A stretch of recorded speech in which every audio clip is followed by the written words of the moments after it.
नमस्कार साथियों, एक बार पुनः आपका स्वागत है NIC classes bye Munish YouTube channel पर। जैसा कि सामान्य अध्ययन से संबंधित 10 प्रश्नों की श्रृंखला हम आपके लिए लाते हैं, जो कि बहुविकल्पी प्रकार की होती है और सही विकल्प के साथ साथ बचे वाले विकल्पों पर भी चर्चा करने का हमारा प्रयास रहता है। जैसा कि आप यहाँ पर देख भी रहे होंगे, UP TET, UP triple SC, SSC GD, UPPSC और यूपीपी सहित तमाम ऐसी बहुप्रतीक्षित परीक्षाएं जिनका हमको और आप सभी को बड़ी बेसब्री से इंतजार है। और जहां जहां पर भी सामान्य अध्ययन आपसे भविष्य की परीक्षाओं पूछा जाएगा, वहां पर हमारी यह श्रृंखला निर्णायक सिद्ध होने वाली है। तो बिना देरी किए बाद की श्रृंखला को हम शुरू करते हैं। पहला प्रश्न हमारा रोज की भांति आज भी भारत की राज्य व्यवस्था से ही लिया गया है। प्रश्न आपके सामने है, निम्नलिखित में से कौन संविधान निर्माण के समय गठित मसौदा समिति में शामिल नहीं था। हमारी टीम का प्रयास रहता है कि 1 से 2 प्रश्न आपसे ऐसे हम जरूर पूछें जिनका उत्तर नहीं में देना होता है, क्योंकि ऐसा प्रश्न जब परीक्षा में पूछा जाता है तो वहां पर गलती की संभावना बढ़ जाती है। तो सबसे पहले हमें कम से कम 2 बार प्रश्न को पढ़ना है और नहीं को हमें अंडरलाइन कर देना, यहां पर नहीं पूछा गया है। 4 विकल्प यहां पर दिए गए, महात्मा गांधी, सैयद मोहम्मद सादुल्लाह, डॉक्टर के एम मुंशी और टीटी कृष्णामाचारी। संविधान निर्माण के समय कई समितियों का गठन किया गया था, जिनमें सबसे महत्वपूर्ण समिति थी प्रारूप समिति। प्रारूप समिति को हम मसौदा समिति भी कहते हैं, इसको ड्राफ्टिंग कमेटी के नाम से भी संबोधित किया जाता है। और इस समिति में कुल 7 सदस्य शामिल थे। कुल सदस्यों की संख्या आपसे पूछी जाएगी, 7 थी। और अध्यक्ष कौन थे इस समिति के?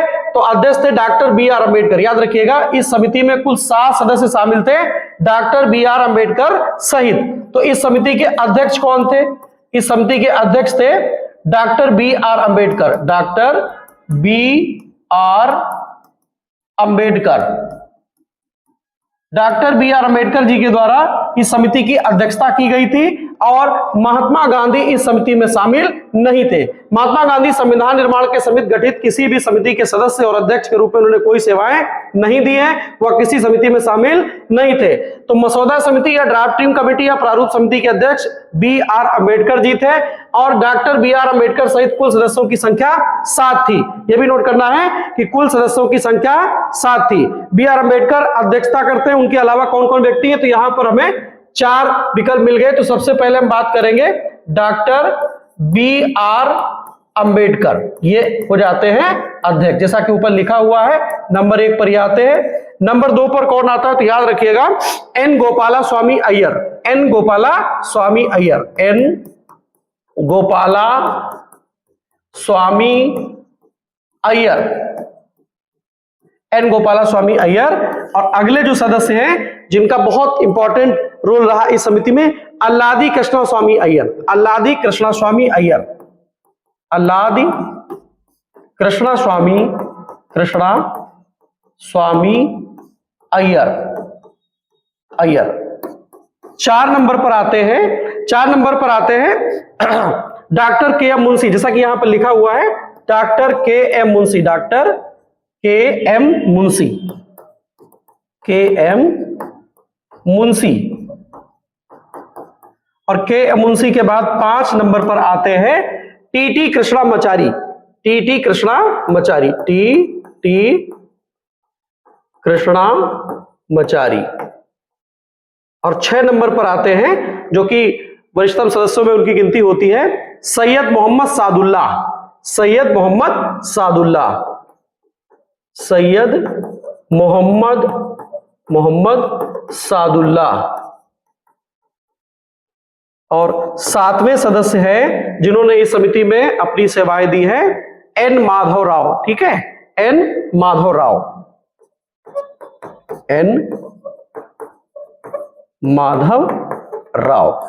अब कुल सदस्यों की संख्या यहां पर हो जाती है 7। आपसे पूछा जा सकता है, हालांकि अगर हम बात करें तो जो एन माधव राव हैं वह मूल रूप से समिति में शामिल नहीं थे, वह बी.एल. मित्र की जगह पर शामिल हुए। किसकी जगह पर शामिल हुए? तो याद रखना है, बी.एल. मित्र, बी.एल. मित्र, बी.एल. मित्र की जगह पर शामिल होते हैं एन माधव राव। और यह भी आपको याद रखना है, टीटी कृष्णामाचारी डी.पी. खेतान की मृत्यु के बाद, टीटी कृष्णामाचारी डी.पी. खेतान की मृत्यु के बाद ये इस समिति में शामिल होते हैं। N Madhav Rao, B L. मित्र ने अपने व्यक्तिगत कारणों से इसलिए त्यागपत्र दे दिया था इस समिति से। तो एन माधव राव जो है वो बी.एल. मित्र की जगह पर स्थान ग्रहण करते। तो कुल संख्या पूछी जाएगी 7 बताएंगे। अध्यक्षता किसने की? डॉक्टर बी आर अम्बेडकर ने की। इसे ड्राफ्टिंग कमेटी या प्रारूप समिति या मसौदा समिति के नाम से जाना जाता है। आगे बढ़ते हैं, अगला प्रश्न आपके सामने है, आरंभ में भारत में स्थापित किए गए उच्च न्यायालय थे। आरंभ में भारत में स्थापित किए गए उच्च न्यायालय कौन कौन से थे? 4 विकल्प यहां पर आपको दिए गए। पहला विकल्प है मद्रास, कलकत्ता, इलाहाबाद। दूसरा विकल्प है कलकत्ता, बॉम्बे और मद्रास। तीसरा विकल्प है मद्रास, बंबई और इलाहाबाद। और चौथा विकल्प है इलाहाबाद, कलकत्ता और पटना। तो इस प्रश्न का सही जवाब है विकल्प बी। विकल्प बी में दिया हुआ है कलकत्ता, कलकत्ता के पश्चात बॉम्बे अर्थात बंबई और मद्रास अर्थात आज का चेन्नई। ये 3 उच्च न्यायालयों की स्थापना भारत में प्रारंभ में की गई। सबसे पहले कौन किया गया? तो कलकत्ता याद रखना है। सबसे पहले 1862 ईस्वी में कलकत्ता उच्च न्यायालय की स्थापना की गई। यह भारत का सबसे पुराना उच्च न्यायालय है। यह भारत का सबसे पुराना उच्च न्यायालय है। जो विकल्प में यहां पर दिए गए हैं इलाहाबाद, इलाहाबाद उच्च न्यायालय की स्थापना की गई थी 1866 ईस्वी में। 1866 ईस्वी में। बिहार का जो पटना उच्च न्यायालय है, पटना उच्च न्यायालय, इसकी स्थापना हुई थी 1916 ईस्वी में। इसकी स्थापना हुई थी 1916 ईस्वी में। अब हम बात करेंगे उच्च न्यायालय के संवैधानिक प्रावधान की। तो उच्च न्यायालय जो होता है वह किसी भी राज्य का सबसे बड़ा न्यायालय माना गया है और इसका संविधान में वर्णन किया गया है अनुच्छेद 214 से 231 तक। आपको याद रखना है कि अनुच्छेद 214 से 231 तक उच्च न्यायालयों के प्रावधान भारत के संविधान में किए गए। उच्च न्यायालय किसी भी राज्य का सबसे बड़ा न्यायालय होता है और एक उच्च न्यायालय की अधिकारिता एक या अधिक राज्यों तक हो सकती है, यह भी याद रखना है। वर्तमान समय में भारत में कितने उच्च न्यायालय हैं? वर्तमान समय में भारत में कुल उच्च न्यायालय हाई कोर्ट कितने हैं? तो आपको जवाब देना है 25। और जो भारत का 25वां उच्च न्यायालय है, यह कहां पर है? तो आपको याद रखना है आंध्र प्रदेश। यह कब गठित हुआ? तो 1 जनवरी 2019 को इसका गठन हुआ। उच्च न्यायालयों की संख्या घटाने बढ़ाने का अधिकार भारत की संसद के पास है। संसद के द्वारा विधिक प्रक्रिया के तहत किसी भी राज्य के लिए अलग से उच्च न्यायालय बनाया जा सकता है। तो याद रखना है यहां पर कौन कौन से प्रश्न आपके तैयार हो गए? कलकत्ता, बॉम्बे, मद्रास, ये भारत के सबसे पहले स्थापित किए गए उच्च न्यायालय। सबसे पहले जो हाईकोर्ट अस्तित्व में आए वो 3 है। सबसे पुराना कलकत्ता उच्च न्यायालय है। इलाहाबाद उच्च न्यायालय का गठन 1866 में हुआ। पटना उच्च न्यायालय का गठन 1916 में हुआ। अनुच्छेद 214 से 231 तक संवैधानिक प्रावधान किए गए। उच्च न्यायालयों के गठन संरचना का वर्णन यहाँ पर किया गया है। वर्तमान समय में भारत में कुल 25 उच्च न्यायालय है। 25वां उच्च न्यायालय आंध्र प्रदेश 1 जनवरी 2019 को अस्तित्व में आता है। आगे बढ़ते हैं, अगला प्रश्न आपके सामने। भारतनाट्यम दक्षिण भारत के धार्मिक विषयों रिक्त स्थान है, यहाँ पर रिक्त स्थान है के आध्यात्मिक विचारों को व्यक्त करता है। सूफीवाद, बौद्ध धर्म, जैन धर्म या शैव धर्म? तो इस प्रश्न का सही जवाब है शैव धर्म। याद रखिएगा, जो सनातन धर्म में जो भगवान शिव को आराध्य मानते हैं, शंकर को आराध्य मानते हैं, उनको शैव कहते हैं। और जो भगवान विष्णु को मानते हैं, उनके अवतारवाद में विश्वास रखते हैं, उनको वैष्णव कहते हैं। तो जो भरतनाट्यम है वह आध्यात्मिक रूप से किनके विचारों पर आधारित? तो सही जवाब हमारा हो गया शैव धर्म। भरतनाट्यम तमिलनाडु राज्य का शास्त्रीय नृत्य है। ठीक है, शास्त्रीय नृत्य है। तमिलनाडु राज्य का यह शास्त्रीय नृत्य, यह भी याद रखना है। और शैव धर्म से यह संबंधित है। आगे बढ़ते हैं, अगला प्रश्न आपके सामने। विश्व में किस नदी का डेल्टाई मैदान सबसे बड़ा है? 4 नदियां यहां पर दी है, नाइजर, मिसिसिपी, नील और गंगा। नाइजर, मिसिसिपी, नील और गंगा। तो इस प्रश्न का सही जवाब है गंगा। गंगा और ब्रह्मपुत्र मिल करके विश्व के सबसे बड़े डेल्टा का निर्माण करती हैं। डेल्टा एक त्रिभुजाकार भौतिक संरचना होती है जो नदियों के द्वारा लाए गए अवसाद के जमाव से बनता है और इसकी आकृति त्रिभुजाकार होती है और नदी अपनी अंतिम अवस्था या वृद्धावस्था में डेल्टा का निर्माण करती है। विश्व का सबसे बड़ा डेल्टा गंगा और ब्रह्मपुत्र का डेल्टा है, जिसे सुंदरबन के डेल्टा के नाम से भी जाना जाता है। अब हम बात करेंगे गंगा की।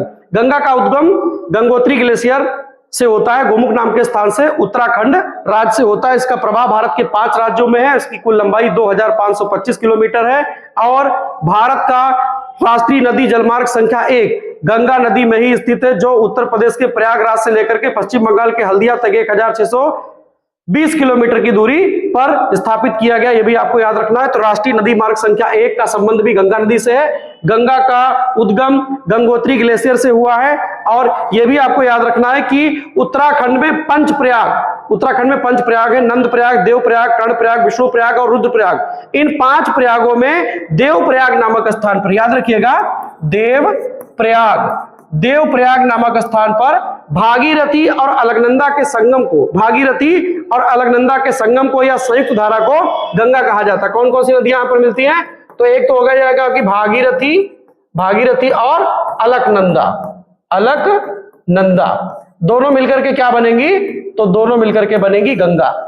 गंगा जो है वह देवप्रयाग नामक स्थान पर भागीरथी और अलकनंदा के मिलने से होती है। दो नदियों का जब संगम हो जाता है उसको प्रयाग कहा जाता है। और हमने पंच प्रयाग यहां पर बोल रखे हैं, नंदप्रयाग, देवप्रयाग, कर्णप्रयाग, रुद्रप्रयाग और विष्णुप्रयाग। ये सभी उत्तराखंड में स्थित है। तो सबसे इंपॉर्टेंट कौन है? देवप्रयाग। अब हम बचे वाले विकल्पों पर भी चर्चा करने का प्रयास करेंगे।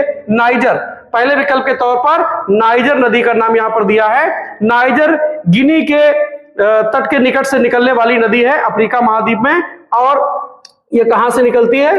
तो गिनी के तट से निकल कर कहां पर ये गिर जाती है? तो ये भी याद रखिएगा, अटलांटिक महासागर में ये अपना जल विसर्जित कर देती है। कहां पर है? पहली बात तो इसका महाद्वीप नोट कर लीजिएगा, अफ्रीका महाद्वीप में है। और यह अपना जल कहां विसर्जित करती है? अटलांटिक, ठीक है, अटलांटिक महासागर में यह अपना जल विसर्जित कर देती है। यह भी आपको नोट करना है।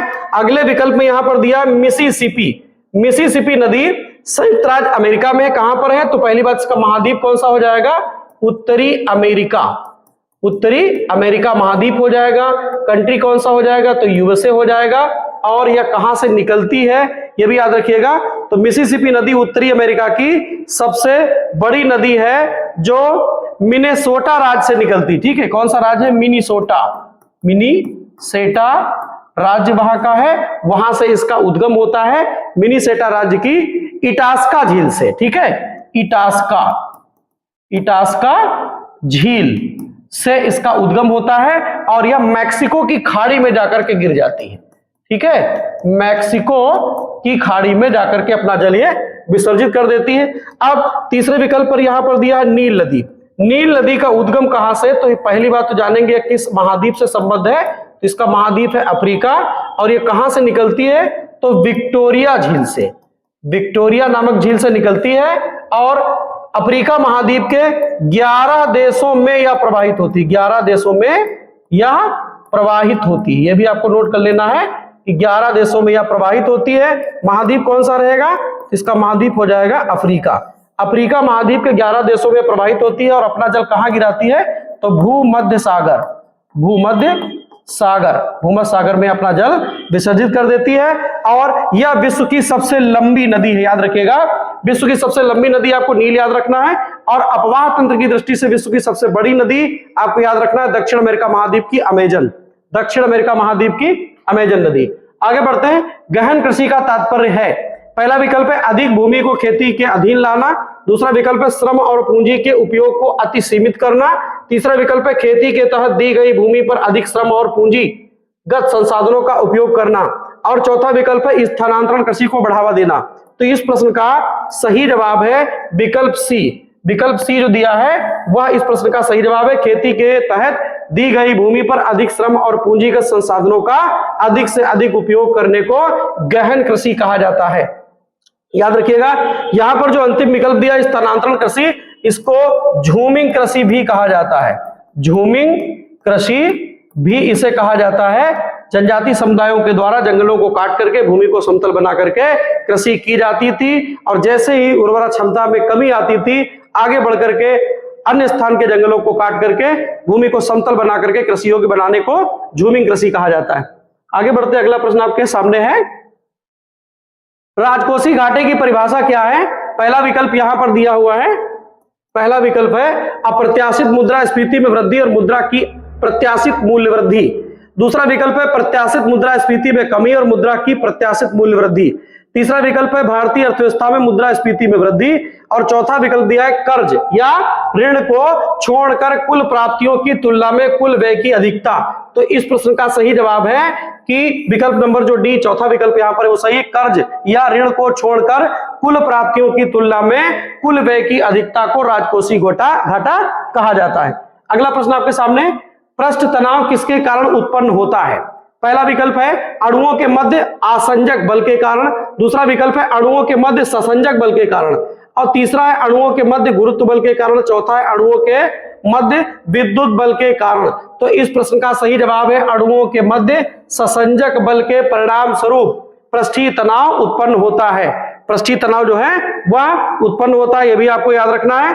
और ससंजक बल कैसे कार्य करता है? तो द्रव के समान अणुओं के बीच आकर्षण बल, द्रव के समान अणुओं के बीच आकर्षण बल को ससंजक बल कहा जाता है, जो इसको एक पास लेकर के आते हैं, जिसका परिणाम क्या होगा? पृष्ठीय तनाव। याद रखिएगा, बारिश की बूंद, बहुत सारी परीक्षाओं में पूछा गया है कि जो बारिश की बूंद होती है उसका गोल होने का कारण क्या है? तो सही जवाब हो जाएगा पृष्ठीय तनाव।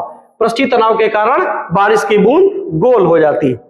अगला प्रश्न आपके सामने है, विश्व रंगमंच दिवस कब मनाया जाता है? चार विकल्प यहां पर है, 27 मार्च, 16 मार्च, 8 मार्च और 3 मार्च। तो इस प्रश्न का सही जवाब है विश्व रंगमंच दिवस प्रत्येक वर्ष 27 मार्च को मनाया जाता है। विश्व रंगमंच दिवस, रंगमंच दिवस 27 मार्च को मनाया जाता है। जो हमारे अन्य विकल्प बचे इन पर भी हम चर्चा करेंगे। 16 मार्च को मनाया जाता है टीकाकरण दिवस, टीकाकरण दिवस, टीकाकरण दिवस, राष्ट्रीय टीकाकरण दिवस, ये भी आपको नोट करना है। और 8 मार्च को मनाया जाता है अंतरराष्ट्रीय महिला दिवस, अंतरराष्ट्रीय महिला दिवस, महिला दिवस। हालांकि पूर्व के वीडियो में ऐसे प्रश्नों को हम शामिल कर चुके हैं। राष्ट्रीय महिला दिवस मनाया जाता है 13 फरवरी को, ये भी नोट कर लीजिएगा। राष्ट्रीय महिला दिवस, महिला दिवस कब मनाया जाता है? तो यह मनाया जाता है 13 फरवरी को, 13 फरवरी को सरोजिनी नायडू की जयंती के उपलक्ष्य में राष्ट्रीय महिला दिवस मनाया जाता है। 3 मार्च को मनाया जाता है विश्व वन्यजीव दिवस, ठीक है, 3 मार्च को मनाया जाता है विश्व वन्यजीव दिवस, वन्य जीव दिवस, विश्व वन्यजीव दिवस। 27 मार्च को विश्व रंगमंच दिवस, 16 मार्च को राष्ट्रीय टीकाकरण दिवस, 8 मार्च को अंतरराष्ट्रीय महिला दिवस, 13 फरवरी को राष्ट्रीय महिला दिवस, सरोजिनी नायडू की जयंती, और 3 मार्च को विश्व वन्यजीव दिवस के रूप में मनाया जाता है। अगला प्रश्न आपके सामने, किस राज्य की पुलिस ने नागरिकों की सुरक्षा के लिए अभेद एप्लीकेशन लॉन्च किया है? उत्तर प्रदेश, गुजरात, पंजाब और हरियाणा। यह जो एप्लीकेशन है वह डिजिटल फ्रॉड को रोकने के लिए और अनचाही कॉल, जो फोन कॉल्स आती रहती हैं, उनको रोकने के लिए हरियाणा सरकार के द्वारा या हरियाणा की पुलिस के द्वारा इसे लॉन्च किया गया है। याद रखिएगा, हरियाणा। आगे बढ़ते हैं। वर्ष 2026 में आयोजित होने वाले G7 सम्मेलन की मेजबानी कौन सा देश करेगा? 4 विकल्प यहां पर है, फ्रांस, रूस, अमेरिका और भारत। तो जो वर्ष 2026 चल रहा है, इस वर्ष G7 सम्मेलन की मेजबानी कौन सा देश करेगा? तो सही जवाब है फ्रांस। फ्रांस इस सम्मेलन की मेजबानी करेगा। और G7 नाम का जो समूह है विश्व की बड़ी अर्थव्यवस्थाओं से संबंधित है। प्रारंभ में इसका नाम G6 था और वर्ष 1976 में इसमें कनाडा के शामिल हो जाने के पश्चात इसका नाम G7 पड़ गया। तो यहां पर हम बात करेंगे G7 में कौन कौन से देश है ये भी हम जान लेते हैं यहां पर। तो G7 में फ्रांस, जर्मनी, इटली, फ्रांस जो कि मेजबान देश है इस साल का, जर्मनी,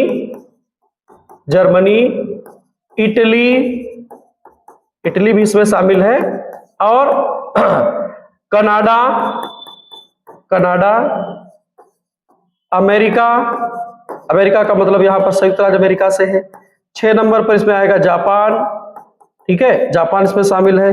और 7वां देश हो जाएगा ब्रिटेन, जिसको यूके के नाम से जानते हैं, या यूनाइटेड किंगडम, ठीक है, याद रखिएगा। तो यह संगठन कब स्थापित होता? तो स्थापित होता 1975 में। और इसमें प्रारंभ में इसको नाम दिया गया था G6, ठीक है, प्रारंभ में इसको नाम दिया गया था G6। और वर्ष 1976 में कनाडा शामिल होता है, कनाडा जिसकी राजधानी ओटावा है, उत्तरी अमेरिका महाद्वीप में स्थित है, तब इसका नाम पड़ जाता है G7। ये विश्व की बड़ी अर्थव्यवस्थाओं से संबंधित है और समय समय पर इसकी बैठकें होती रहती है, बहुत इंपॉर्टेंट है वैश्विक परिदृश्य पर, वैश्विक अर्थव्यवस्था के परिक्षेत्र में, समस्त विश्व के सामने जो चुनौतियां हैं, आतंकवाद है, पर्यावरण से संबंधित जो मुद्दे हैं, उन पर औपचारिक रूप से इस संगठन के द्वारा वार्ता की जाती है, वैश्विक मंच प्रदान करता है। आप सभी को हमारी वीडियो कैसी लगी कमेंट के माध्यम जरूर बताइएगा। धन्यवाद।